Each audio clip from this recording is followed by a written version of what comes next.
So am I still waiting for this world to इससे पहले vlog में आपने देखा कि हम द सीक्रेट वाटरफॉल एंजॉय कर रहे थे, hope to believe in? मगर उसके बाद कुछ ऐसा हुआ जिसने हमारे होश उड़ा दिए।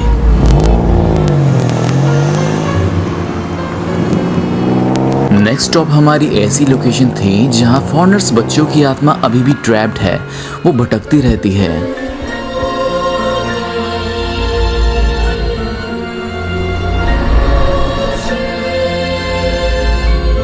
रात को यहाँ बच्चों की आवाजें आती हैं। Okay, let's go. Yeah, come on. Wait! कभी ब्लैक बोर्ड एंड डस्टर अपने आप चलते हैं या फिर कभी किसी की फुटस्टेप्स या फिर तोड़फोड़ की आवाजें आती हैं। और अभी हमारा नेक्स्ट स्टॉप है हॉन्टेड स्कूल जाना। वो खतरनाक रास्ता है, हॉन्टेड स्कूल जाना मसूरी का। और फॉलो करना, सब्सक्राइब करना, नेक्स्ट वीडियो उसी की ही आने वाली है और ब्रांड न्यू डे का बेसब्री से इंतज़ार है। तो हेलो भाई और उनकी बहनों, कैसे आप लोग। ये है पार्ट 2। हमने इससे पहले सीक्रेट वाटरफॉल का व्लॉग डाला था, तो उसके फिर सीधे हम रास्ते में आए। तो हमने वादा किया था कि आपको हॉन्टेड स्कूल दिखाएंगे, जो कुछ ज़्यादा ही आजकल चर्चाओं में है, हॉन्टेड भी है। तो अगर आपने वो वाला व्लॉग नहीं देखा तो आप देख सकते हो, यहाँ पे आ रहा होगा आई बटन में। और ये है हमारी आज की राइड। और हमारे जस्ट पीछे देख रहे हो खंडर, और इस साइड चट्टाने हैं।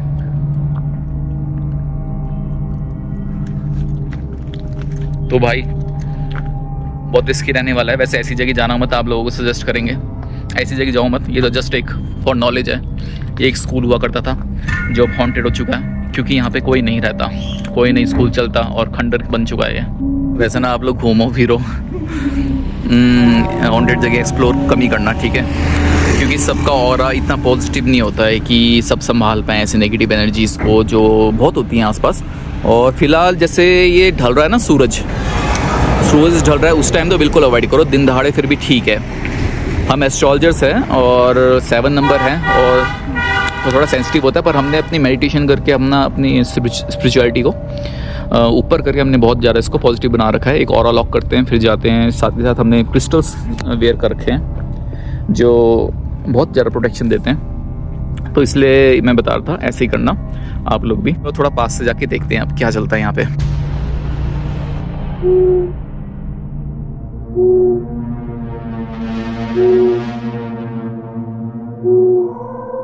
इस हॉन्टेड स्कूल की 2 बिल्डिंग्स हैं। एक तो ये जो रोड के पास है, और दूसरी जहाँ ट्रैक करके जाना पड़ता है पीछे, जहाँ परिंदे भी पर नहीं मारते।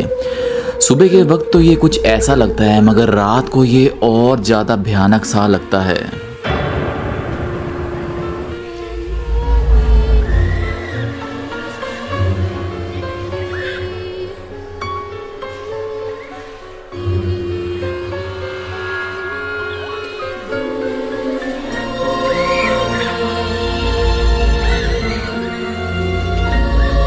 तो बात करते हैं 1917 की, जहां अंग्रेज़ों के द्वारा लंबीधार माइंस का प्रोजेक्ट स्टार्ट किया जा रहा था। ये प्रोजेक्ट एक बहुत बड़ा था और अंग्रेज़ लोग ऑलरेडी मसूरी बहुत ज़्यादा डेवलप कर चुके थे। और यहाँ पे एक स्कूल की कमी थी जो ब्रिटिशर्स चाहते थे कि एक अच्छा स्कूल होना चाहिए, क्योंकि बहुत सारी ब्रिटिश कॉलोनीज़ ऑलरेडी मसूरी में स्टैब्लिश करी गई थी। तो लंबीधार माइंस के जस्ट पास ही हाथी पांव वाले रास्ते में एक बहुत ब्यूटीफुल स्कूल ब्रिटिशर्स ने बनाया। ये school Saint Paul Joseph principal जो थे उनके अंडर बहुत अच्छा चल रहा था। ये टॉप मोस्ट वर्ल्ड के स्कूल में से काउंट होता था, और जो कि बहुत ब्यूटीफुल लोकेशन में भी डेफिनेटली था। मसूरी इज ब्यूटीफुल यार। इस स्कूल में एक अलग ही पॉजिटिविटी थी। बच्चे बहुत एक्सेल कर रहे थे हर चीज़ में, चाहे वो स्पोर्ट्स हो, चाहे वो एजुकेशन हो, और साथ ही साथ बच्चे टॉप करके एक अच्छी पोजीशन में भी लग रहे थे। अपने करियर में बहुत अच्छा परफॉर्म कर रहे थे। अराउंड 10-15 साल बाद इस स्कूल की रेपुटेशन इतनी अच्छी हो गई थी कि यहाँ पे पूरे वर्ल्ड से एडमिशन लेने आते थे स्टूडेंट्स। अब चीज़ें तब ट्विस्ट हुई जब यहाँ के प्रिंसिपल सेंट पॉल जोसेफ ने इंग्लिश टीचर फिंसी मॉरिस को अपॉइंट किया, और इसके आते ही स्कूल में बहुत सारी नेगेटिव एनर्जीज का फ्लो बढ़ने लगा, क्योंकि ये वर्ल्ड के जाने माने टॉप कल्ट मेंबर में से एक था। अब स्कूल में एंटर करते ही फिंसी मॉरिस ने उल्टे काम करने स्टार्ट कर दिए। कुछ बच्चों की सोल के बदले उसने अपनी उम्र और दौलत शोहरत के लिए शैतान से ट्रेड करना स्टार्ट कर दिया। अब इस स्कूल में छोटे बच्चे एक एक करके बीमार पड़ने लगे। ये जब पढ़ाई भी करते थे तो घर में इनको अपने सामने से कोई आत्मा गुजरती हुई दिखती थी, जो ये बहुत डर गए थे, सहम गए थे। कुछ बच्चों ने तो स्कूल में आना ही बंद कर दिया था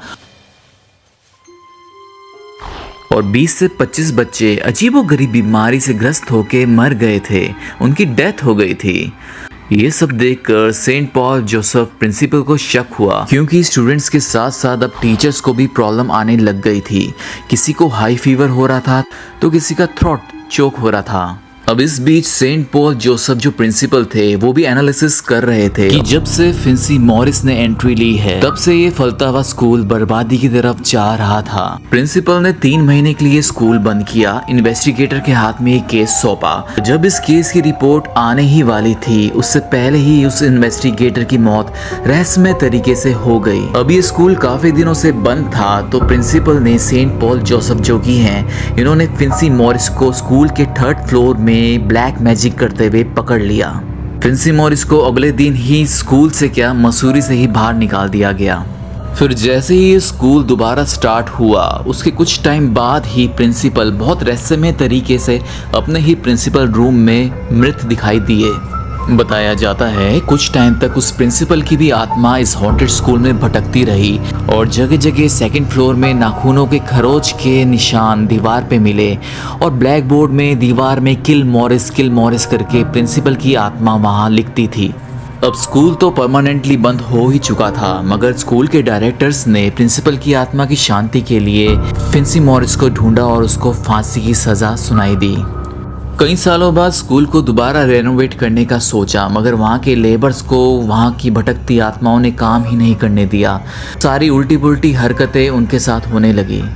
अब ये स्कूल सुसाइड पॉइंट के नाम से भी जाना जाता है। जो भी यहाँ आता है अक्सर उसके मन में नेगेटिव थॉट्स आने लगते हैं। नेगेटिव थॉट्स इतने बढ़ जाते हैं कि वो अपनी जान लेने को तैयार हो जाते हैं।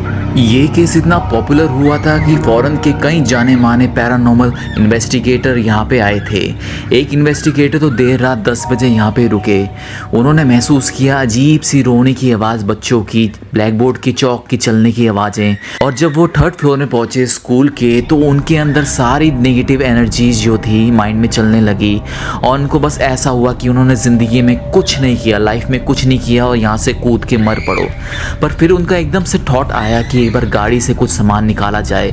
जैसे ही वो अपनी गाड़ी तक पहुंचे तो उनको पता चला ये सब एक ट्रैप था, नेगेटिव एनर्जीज के द्वारा किया गया। इंडिया के फेमस पैरानॉर्मल इन्वेस्टिगेटर जय अलानी ने भी यहाँ पे सर्वे किया, उनको भी सेम एहसास हुआ। हम इसके अंदर तो आ गए, क्या उजाड़ एंट्री है और वो हमारी कार पार्क्ड है शेबी।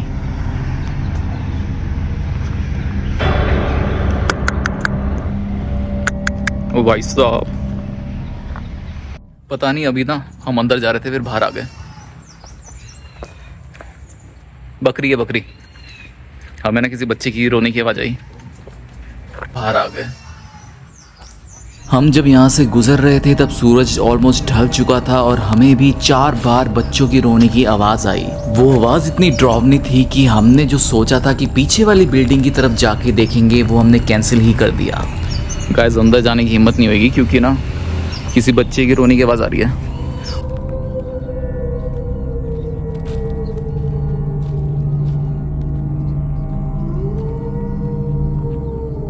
टू बी ऑनेस्ट यहाँ आना अवॉइड ही करना, क्योंकि बहुत लोग यहाँ पे एक्सप्लोर करने आए मगर उनके सुसाइडल थॉट्स इतने बढ़ गए और कुछ लोगों ने तो सुसाइड ही कर लिया यहाँ आके।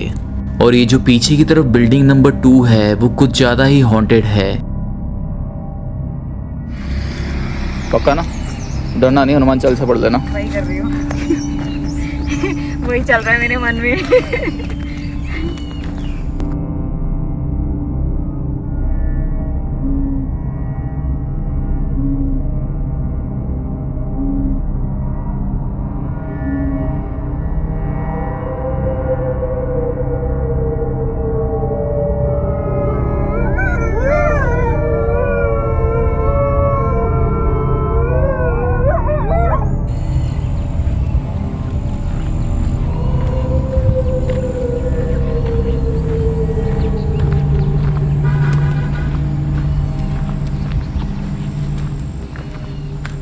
उजाला होता ना तो हम अंदर चले जाते हैं, पर अभी ये बिल्कुल सही टाइम नहीं है क्योंकि झुरमुट का टाइम हो गया है और रात को इनको हमें पर्सनल स्पेस देना चाहिए।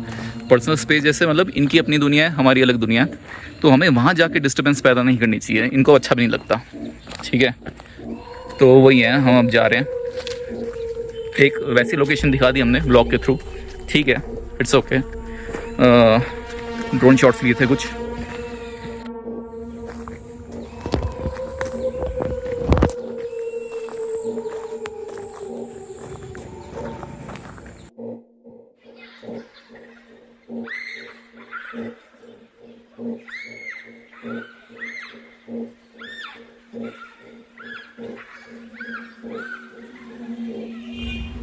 यहाँ जाके देखें हम।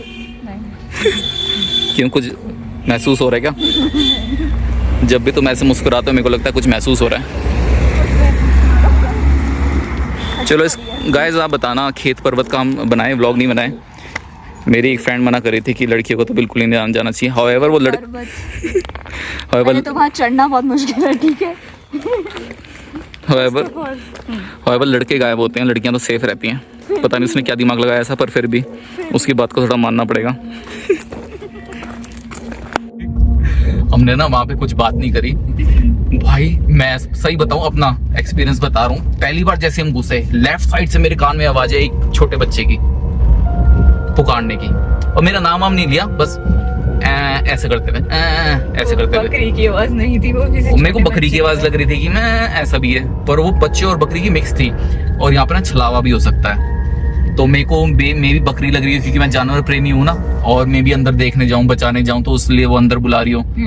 पर भाई हमने ना व्लॉग इसलिए छोटा रखा है, ये फट रही थी। मैंने जैसे ही वो आवाज सुनी, सबसे पहली बार मैंने मुड़ गया आंख बंद करके, वीडियो बंद करी, सब आंख वो बंद करके मैं मुड़ गया, ये भी मुड़ गई कम हो।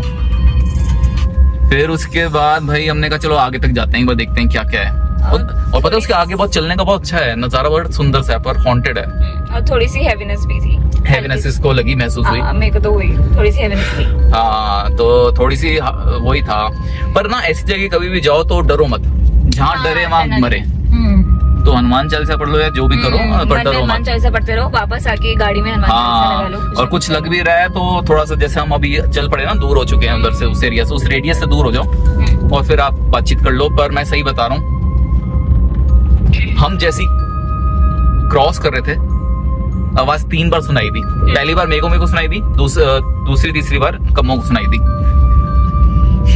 पहली बार में मैं बिल्कुल बगल में थी, बिल्कुल पास में थी, पीछे ही, जो आई थिंक हमने रिकॉर्ड नहीं कर पाए, और उसमें बहुत स्ट्रॉन्ग अंशुल को आवाज सुनाई दी, लेकिन मेरे को हल्की सी आवाज नहीं है कि कोई रोया बच्चा। मेरी आंख ऐसी हुई, और जैसे ऐसे आंख करी, मैं तो उल्टी हो गई। मैंने कहा इसका मतलब कुछ करवा ड्रेस। फिर हम दोबारा आए, फिर हम दोबारा ऊपर चढ़े। हाँ, फिर दोबारा गए हैं। काश वो दिखा पाते, बट वो उस टाइम पे रिकॉर्ड करना हो नहीं पाता, पॉसिबिलिटी नहीं हो पाती। और सबसे अच्छी मतलब ताज्जुब की बात ये है, जैसी एंट्री होती है ना, पहली खिड़की है वो, जैसी एंट्री हो रही है पहली खिड़की है, और हम दबे पैर जा रहे थे यहाँ से कि किसी को सुनाई ना दे, और जैसे ही वो खिड़की क्रॉस कर रहे हैं, वो आवाज आ रही है बच्चे की, छोटे बच्चे की। और उसके आगे अगल बगल में नहीं आ रही, अगल बगल की खिड़की में नहीं आ रही, सबसे पहली खिड़की में आ रही है। जब भी हम वहां से क्रॉस कर रहे हैं तब आ रही थी। अब ये आपको सुना भी नहीं सकते थे हम कि ये आवाज आ रही है, क्योंकि वो गलत हो जाता। थोड़ा तो रिकॉर्ड हुआ है, पीछे से आपको आएगी देखना, पर सुनाई दे जाए। हाँ ऐसा निकल लिए हम, रात हो रही है, शाम ढल चुकी है, सूरज ढल चुका है, अब इनका टाइम हो गया एक्टिवेट होने का, इसलिए हमने कहा कि निकल लो। ये टाइम नहीं है, दिन का टाइम है, आप एक्सप्लोर कर सकते हो, पर रात का टाइम बिल्कुल भी गलती मत करना। आज जल्दी भी हो गया, सन जल्दी चला गया, बिकॉज़ बारिश का मौसम हो रहा है स्लाइटली। हम जस्ट वहाँ से निकले ही थे कि हमने रियलाइज़ किया कि हमारी गाड़ी के पीछे पड़ा एक बिस्किट का पैकेट जोर जोर से रोल कर रहा है, अनयूजुअल वे से, जो आते हुए तो नहीं कर रहा था ना जाते हुए करा। हम वहाँ रुक गए, जैसे ही दरवाज़ा खोला वो उछल के गिरा बिस्किट का पैकेट, और हम उस बिस्किट के पैकेट को वहीं छोड़ आए। आप लोगों को हमारे ब्लॉग्स अच्छे लगे तो ज़रूर हमें सब्सक्राइब, लाइक, कमेंट करना, और नई नई प्लेसेस, नए नए जगह हम लाते रहेंगे, जो जहां आज तक बहुत कम लोग गए हैं, तो आपको अच्छा कंटेंट मिलता रहेगा। और फिलहाल हम चलते हैं इस जगह से, लेते हैं अलविदा।